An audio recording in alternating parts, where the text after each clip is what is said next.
Сәлеметсіздер ме балалар? Қазақ тілі сабағына қош келдіңіздер. Бүгінгі тақырыбымыз лепті сөйлем. Сабақ мақсаты лепті сөйлемнің мағынасын түсіну, хабарлы, сұраулы сөйлемдерді лепті сөйлемдерге айналдыра алу. Лепті сөйлемнің қандай мағына білдіріп тұрғанын анықтаймыз. Қазақ тілім, бабам тілі өз тілім. Абай Мұхтар сөйлеген дара тілім. Қастерлейді ұл қызын мәңгі сені, болашағым, бақытым, дара тілім. Ал олай болса оқушылар, сабағымызды көтеріңкі көңіл күймен бастайық. Ертеде бір үлкен ел өмір сүріпті. Бұл елде сөздер отау құрып бір-бірінен бөлек тұрса да, бір-біріне бағынып, бірін-бірін толықтырып тұрыпты. Ең бірінші тұрған сөз бәріне бас болыпты, ал ең соңғы сөз өзінен кейін ешкімді жібермей, ойды тиянақтап тұрыпты. Бұл ел қалай аталады екен? Дұрыс, бұл ел сөйлемдер елі деп аталады. Сонымен бүгін біз сол әлемдегі ең үлкен ел сөйлемдер еліне саяхатқа шығамыз. Олай болса, сендерге сәт сапар тілеймін. Саяхатымызды бастайық. Алғашқы аялдама, өткен сабақты қайталау. Олай болса оқушылар, мына берілген сұрақтарға жауап берейік. Мәтін дегеніміз не? Сөйлем дегеніміз не? Сөйлем айтылу мақсатына қарай неше түрге бөлінеді? Олар қалай аталады? Хабарлы және сұраулы сөйлем дегеніміз не? Ойланып, дұрыс жауап береміз. Жарайсыздар. Мәтін бұл жалпы бір тақырып төңірегіндегі біріккен сабақтастық пен тұтастыққа тән ақпаратты жеткізетін мазмұнды мәнді сөйлемдердің тізбегі. Сөйлем біршама аяқталған ойды білдіретін сөздер тобы. Сөйлемдер айтылу мақсатына және дауыс ырғағына қарай хабарлы, сұраулы, лепті, бұйрықты болып төртке бөлінеді. Хабарлы сөйлем сөйлемнің бір түрі. Хабарды, ақпаратты баяндау мақсатында айтылады. Сұраулы сөйлем деп біреу я бірдеме жайында білу мақсатымен сұрай айтылған сөйлемді атаймыз. Жарайсыздар. Сіздердің де жауаптарыңыз дәл осылай болды деген ойдамын. Ал олай болса балалар, сабағымызды бастамас бұрын жұмбақ жасыру аялдамасын шешіп кетейік. Сен неге айғайлай бересің? Сөйлемге қандай мағына бересің? Жөн-жосығыңды түсіндірші, жазуда қандай жерде келесің? Мен ылғи айғайлай бермеймін, қуана да, күле де білем.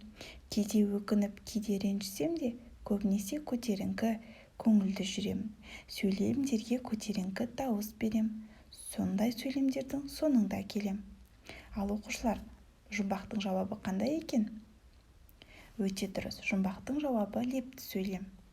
Ал олай болса балалар, сөйлемнің айтылу мақсатына қарай бөлінген хабарлы сөйлем, сұраулы сөйлем, лепті сөйлем. Соның бүгін біз лепті сөйлемін өтеміз. Мысалы, күз мезгілі қандай керемет. Лепті сөйлем дегеніміз адамның көңіл күйін білдіреді. Олар үнемі көтеріңкі дауыспен айтылады. Лепті сөйлемнен соң леп белгісі қойылады екен. Ал олай болса балалар, бізде келесі аялдамамыз тапсырмалар аялдамасы. Бірінші жаттығу, өленді түсініп оқы. Бұл жерде Садықбек Хангелдиннің табиғат өлеңі. Тіршіліксің тұнып тұрған, сен күнсің көтерілген күліп қырдан. Сен көлсің, сен ормансың, сен бұлбұлсың, адамды сұлулыққа құнықтырған. Сен жарықсың, сен жерсің, сен гүлсің, сен адамсың, сен ауасың, сен анамсың, бәрі сен, менің өмірім сен сыйлаған. Туған жерім, отаным Қазақстан. Ал балалар, келесі жаттығуымыз сурет бойынша білетіндеріңді айтып көріңдер. Берілген үлгі бойынша келесі суретті өзіміз құрастырайық. Бізде бірінші сурет гүл. Қандай әдемі гүл. Мына пілдің үлкенін ай. Келесі сөйлем субұрқақ пен балақай. Өте тамаша. Субұрқақ қандай тамаша. Неткен ақылдысың балақай. Жарайсыздар. Келесі жаттығуымыз балақай мен қалақай. Өленді мәнерлеп оқып, леп белгісі берілген сөйлемнің астын сызамыз. Саяхаттап көрдік қырға бардық тердік гүл.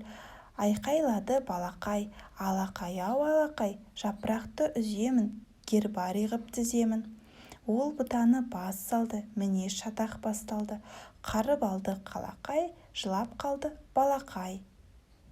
Жарайсыздар, бұл жерде қалақай дегеніміз не екен? Ойланып жауап берейік. Ал олай болса балалар, келесі аялдамамыз тез ойлан. Яғни бұл жерде сөйлемдер беріледі. Егер сөйлемнің соңында нүкте болса, отырамыз. Сұрақ белгісі болса, оң қолдарыңды, ал леп белгісі болса, екі қолдарыңды бірдей жоғары көтеріңдер. Бүгін сабақ сендерге ұнады ма? Ауа райы неткен тамаша. Алақай, мен Астанаға баратын болдым. Бүгін менің көңіл күйім жақсы. Ертең киноға барасың ба? Менің достарым көп. Жарайсыздар. Топ-топ басайық, жалаудан күн жасайық. Жаса алтын күн, жаса жарқын күн. Өте тамаша. Ал олай болса балалар, біздің соңғы аялдамаға да жетіппіз.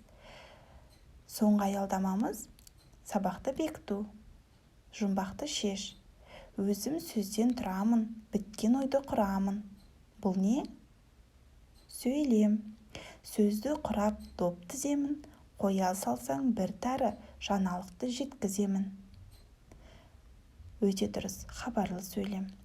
Ойды аяқтап орақ тұрады, жауап сөз қалап тұрады. Өте тамаша, сұраулы сөйлем екен. Ұранды, шаттықты, өкінішті, аптықты білдіріп ойын талайдың, шарға ине қадаймын. Лепті сөйлем. Жарайсыздар, сонымен балалар, бүгін біз лепті сөйлем дегеніміз не екенін білдік. Және лепті сөйлемнен кейін қандай тыныс белгі қойылатынымен таныстық. Ал балалар, сөйлемдер еліне саяхат ұнады ма? Олай болса балалар, бүгінгі сабағымызды рефлексия пирамидасы арқылы қорытындылайық. Мен үйренген 4 мәлімет, мен білген 3 мәлімет, менің көбірек білгім келген 2 мәлімет. Және есте сақтау керек бір маңызды мәлімет. Жарайсыздар, сабағымыз аяқталды. Сау болыңыздар.